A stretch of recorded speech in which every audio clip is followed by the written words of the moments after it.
Good morning, welcome to morning breakfast. నా పేరు ప్రణీత్. ఇక నిన్న మార్కెట్లో నష్టాలతో క్లోజ్ అయ్యాయి. ఇక ఇవాళ కూడా అయోధ్య తీర్పున్న నేపథ్యంలో మార్కెట్లు ఎలా స్పందిస్తాయో తెలియజేయడానికి అనలిస్టులు శేషు గారు అలాగే సుందరరాజా గారు ప్రస్తుతం మా స్టూడియోలో ఉన్నారు. అయితే వాటి విశ్లేషణ అందించడానికి అలాగే టెలిఫోన్ లైన్ లో ఇతర అనలిస్టులు కూడా ఉంటారు. ముందుగా స్టూడియోలో ఉన్న అనలిస్టులతో స్టార్ట్ చేద్దాం. వెరీ గుడ్ మార్నింగ్ సుందర్ గారు, శేషు గారు. సుందర్ గారు, నిన్న మార్కెట్ నష్టాల్లో ముగియడానికి కారణం ఏంటంటారు? నిన్న కేవలం ప్రాఫిట్ బుకింగ్ అని చెప్పొచ్చండి. అలాగే మనం వారం రోజులు బట్టి మనం చెప్తున్నాము మార్కెట్ కొంచెం ఓవర్ బాట్ పొజిషన్ వచ్చింది, డెఫినెట్ గా ఈ లెవెల్ అడ్జస్ట్మెంట్ అవుతుందని. నిన్న ఓపెనింగ్ 6050 పైన నిలబడలేదు. ఎప్పుడైతే 6050 కింద కనుక కంటిన్యూస్ గా ట్రేడ్ అవుతుందో మార్కెట్ వీక్నెస్ చూసాము. అలాగే చివరి వరకు చూస్తే కనుక ఈ సెల్లింగ్ ప్రెషర్ కంటిన్యూ అవుతుంది. కరెక్ట్ గా 6000 కిందే క్లోజ్ అయింది. సో దీన్ని బట్టి చూస్తే కనుక ట్రెండ్ కొంచెం వీక్ గానే ఉందని చెప్పొచ్చు. నవదశలో షార్ట్ టర్మ్ లో మటుకు ఒక అప్ ట్రెండ్ చిన్న బ్రేక్ పడే అవకాశం కనిపిస్తుంది. అంటే మేజర్ కరెక్షన్ లేకపోయినా ఒక కన్సాలిడేషన్ ట్రెండ్ అనేది ఉండే అవకాశం కనిపిస్తుంది. సో ఫ్రెష్ గా లాంగ్ తీసుకునే వాళ్ళకు వెయిట్ చేయండి. 1 or 2 days 6000 పైన కన్సాలిడేషన్ అవ్వాలి. లేదంటే కనుక లోయర్ లెవెల్ కనుక బట్టిగా కన్సాలిడేషన్ అయితే కనుక తీసుకోవచ్చు. సో ప్రస్తుతానికి కొంచెం న్యూట్రల్ పొజిషన్ లో ఉంటే మంచిది. ఇక ఇంట్రాడేకి వస్తే కనుక మార్కెట్ కొంచెం ఫ్లాట్ కొంచెం మైనస్ గానే ఓపెన్ అయ్యే అవకాశం కనిపిస్తుంది.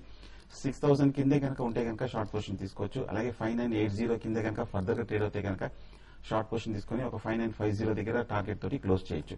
సో ఇక లాంగ్ వెళ్ళాలనుకున్న వాళ్ళ మటుకు 6000 పైన కనుక కంటిన్యూస్ గా ఒక 15 minutes ట్రేడ్ అవుతే కనుక లాంగ్ పొజిషన్ తీసుకుని ఎంబడే ఒక 15 points కిందే స్టాప్ లాస్ పెట్టుకుని ట్రేడ్ చేయొచ్చు. సో మార్కెట్ నా ఉద్దేశం ఇవాళ రేపు కూడా కొంచెం కరెక్షన్ కొంచెం కన్సాలిడేషన్ ఉండే అవకాశం కనిపిస్తుంది. కొంచెం న్యూట్రల్ గా ఉంటే మంచిది అనిపిస్తుంది. ఓకే, ఏషియన్ మార్కెట్స్ మిశ్రమంగా ఉన్నాయనుకోవచ్చు. షాంఘై మాత్రమే పాజిటివ్ గా ఉంది, మిగతా నష్టాల్లో ఉన్నాయి. అలాగే ఎస్జిఎక్స్ నిఫ్టీ స్వల్ప లాభాలతో ట్రేడ్ అవుతుంది. శేషు గారు, నిన్నటి నష్టాలని వాళ్ళు కొనసాగించే అవకాశం ఉందా అంటారా? అలాగే అయోధ్య నేపథ్యంలో ఇవాళ పానిక్ గా ఉండే అవకాశం ఉందంటారా? అంటే నిన్న ఏ విధంగా మార్కెట్ ఉందో ఈ రోజు కూడా సేమ్ అదే విధంగా ఉండే అవకాశం కనపడుతుంది. అంటే ఓపెనింగ్ కొంత ఫ్లాట్ గా ఉండే అవకాశం ఉంది. ఏదైనా కూడా 6000 అనేది నిఫ్టీకి బాగా రెసిస్టెన్స్ జోన్ అని చెప్పొచ్చు. 6000 పైన నిఫ్టీకి కానీ సస్టైన్ అయితే మార్కెట్ లో కొంత షార్ట్స్ వచ్చి ఈ నెలంతా కూడా చూస్తే చాలా వరకు షార్ట్ సెల్లర్స్ అంతా కూడా బాగా ప్యానిక్ అయిపోవడం జరిగింది. కాబట్టి మార్కెట్ లో ఇంకా సిస్టమ్ చాలా షార్ట్స్ ఉన్నాయి.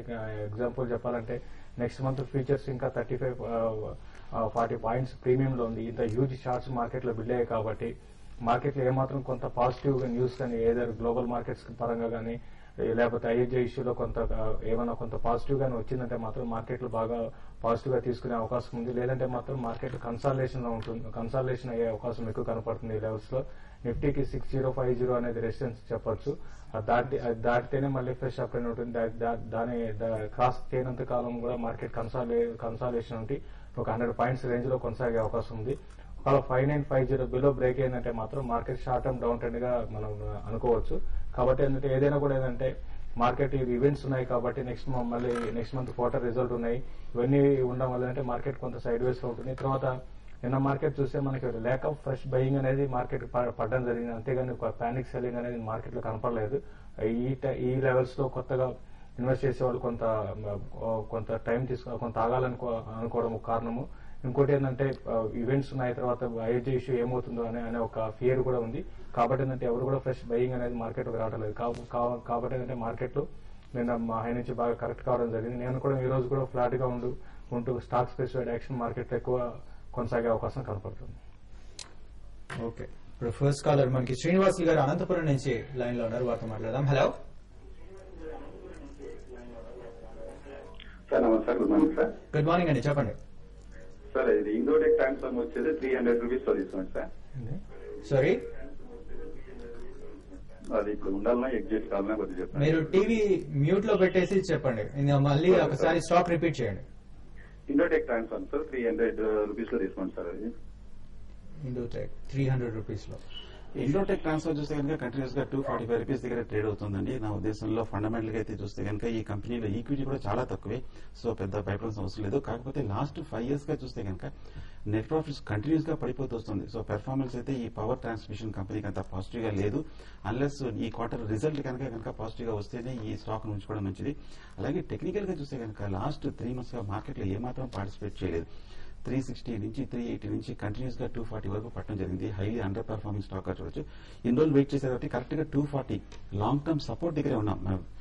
కొన్నాళ్ళు వెయిట్ చేయండి. రిజల్ట్ కనుక బాగా రాలేదంటే కనుక ఫస్ట్ క్వార్టర్ అప్పుడు మీరు షార్ట్ టర్మ్ లో ఎగ్జిట్ అవడం మంచిది అనిపిస్తుంది. ఓకే అండి, నెక్స్ట్ కాలర్ మనకి కర్నూలు నుంచి శివరాం రెడ్డి గారు ఉన్నారు. హలో. హలో. గుడ్ మార్నింగ్ అండి, చెప్పండి. సార్ శివరామ్ రెడ్డి మాట్లాడుతున్నాను కర్నూలు డిస్టిక్ నుంచి. చెప్పండి. సార్ ఇది ఎస్ఆన్ రీరోల్ ఒకటి, తర్వాత స్టీల్ షిప్ వీల్స్ ఒకటి, అది 304 అప్ సైడ్ అవుతుంది సార్. అది ఇంకా ఏమైనా తీసుకోవచ్చు ఈ రేట్ లో కూడా. First stock ఏదన్నారు?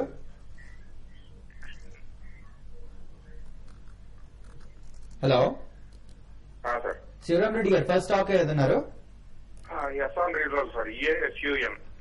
EASUM. Okay. Second? ఎస్ఆన్ రీరోల్ సార్. రెండో స్టాక్ చెప్పారు కదా. Steel ships wheel sir.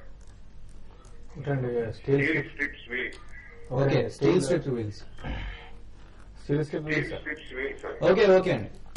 చూడండి, ఇదైతే లాస్ట్ 1 మంత్ నుంచి మంచి అప్ ట్రెండ్ లో ఉందండి. స్టాక్ అయితే ఇంకా స్టాక్ కొంత పెరగడానికి అవకాశం ఉంది. ఆటో యాన్సిలరీ స్టాక్ అన్నమాట. ఇది వాల్యుయేషన్ లో కొంత ఎక్స్పెన్సివ్ అయినా కూడా స్టాక్ అయితే రిజల్ట్ పరంగా కూడా చాలా బాగానే ఉందండి. అయితే మీరు మార్కెట్లు హైలో ఉన్నాయి కాబట్టి మీరు ఎక్కడ బై చేశారో తెలియదు. మీరు షార్ట్ టర్మ్ ఇన్వెస్టర్ లేకపోతే లాంగ్ టర్మ్ ఇన్వెస్టర్ నాకు తెలియదండి. మీరు షార్ట్ టర్మ్ అయితే ఇంకా ఒక 2 to 3 months గా నాకైతే స్టాక్ ఇంకా పెరిగే అవకాశం కనపడుతుంది. కాబట్టి మీరు స్టాక్ అయితే హోల్డ్ చేసుకోండి. కరెంట్ అవర్స్ లో మీరు స్టాప్ లాస్ కూడా మెయింటైన్ చేయమని చెప్తాను. అరౌండ్ 250 దగ్గర మీరు స్టాప్ లాస్ పెట్టుకుని దీనికి ఇన్వెస్ట్మెంట్ గా మీరు స్టాక్ అయితే హోల్డ్ చేయండి. అలాగే ఈసెంట్ రీరోల్ గురించి అడిగారు అనమాట. సో టెక్నికల్ గా బులిష్ గానే ఉంది. అలాగే ఫండమెంటల్ గా చూస్తే కనుక జస్ట్ 4 or 5 crores ఈక్విటీ అనమాట. అలాగే నెట్ ప్రాఫిట్ చూస్తే కనుక లాస్ట్ 5 years చాలా స్ట్రాంగ్ గా పెర్ఫార్మ్ చేసిన కంపెనీ. నా ఉద్దేశంలో మీరు డెఫినెట్ గా హోల్డ్ చేయండి. ఈపీ బై ఈ వాల్యుయేషన్ చూసుకున్నా కూడా చాలా జస్ట్ 5 or 6 చాలా తక్కువగానే కనిపిస్తుంది. ఈ స్టాక్ ని మీరు హోల్డ్ చేయొచ్చు. ఓకే. నెక్స్ట్ కాలర్ మనకి కాకినాడ నుంచి పాపారావు గారు ఉన్నారు. హలో హలో పాపారావు గారు, చెప్పండి. Hello, good morning sir. Good morning అండి. సార్ ఎడల్బిస్ 58 లో మూడు కొన్నాను sir. Sorry? Edelweiss capital. Edelweiss capital. Okay. అది ఏం చేయమంటారు సార్? షార్ట్ టర్మ్ కోసమా లాంగ్ టర్మ్ కోసమా అండి? మీడియం టర్మ్ అండి. మీడియం టర్మ్ కోసం. అండి ఎడిల్వైస్ క్యాపిటల్ అయితే మీరు స్టాక్ ని హోల్డ్ చేయండి అండి. రీసెంట్ గా చూస్తే ఈ స్టాక్ బ్రోకింగ్ కంపెనీస్ లో బాగా కొంచెం అప్ ట్రెండ్ కనపడుతుంది.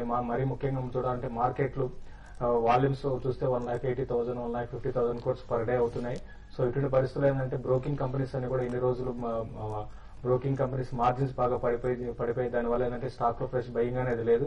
ఇక్కడ నుంచి నేను అనుకోవడం ఎడిల్వైస్ క్యాపిటల్ అనేది ఇంకా పెరిగే అవకాశం ఉంది. మరి ముఖ్యంగా వీళ్ళు ఎక్కువ ఫారిన్ ఎఫ్ఐఎస్ తో డీల్ చేస్తారండి. అంటే మా వాళ్ళు రీటైల్ ఇన్వెస్టర్స్ తో కాకుండా ఎఫ్ఐఎస్ తో డీల్ చేసే కంపెనీ చెప్పొచ్చు ఎడిల్వైస్ క్యాపిటల్. కాబట్టి కరెంట్ హౌస్ నుంచి స్టాక్ డౌన్ సైడ్ అయితే పెద్దగా లేదండి. మీరు హోల్డ్ చేయండి. స్టాక్ ఫ్యూచర్ లో ఇంకా పెరిగే అవకాశం ఉంది. అయితే ఎక్స్పెన్సివ్ స్టాక్ అండి. అయినా కూడా ఏంటంటే ఇప్పుడున్న పరిస్థితుల్లో స్టాక్ బాగా పెరగడానికి ఛాన్స్ ఉంది. ఓకే. నెక్స్ట్ చీరాల నుంచి శ్రీనివాస్ గారు లైన్ లో ఉన్నారు. హలో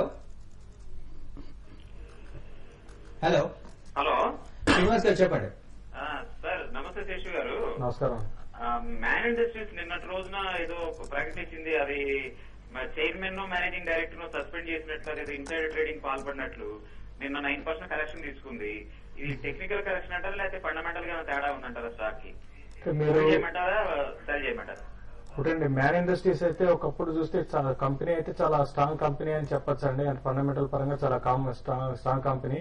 అయితే రీసెంట్ గా మీరు చెప్పిన న్యూస్ అనేది ఫండమెంటల్స్ లో కొంత అంటే చైర్మన్ మేనేజ్మెంట్ మీద ఇటువంటి అలిగేషన్స్ రావడం అనేది ఏ కంపెనీకైనా కూడా కొంత నెగిటివ్ అవుతుంది. కాబట్టి నేను స్టాక్ అయితే బాగా పడడం జరిగిందండి.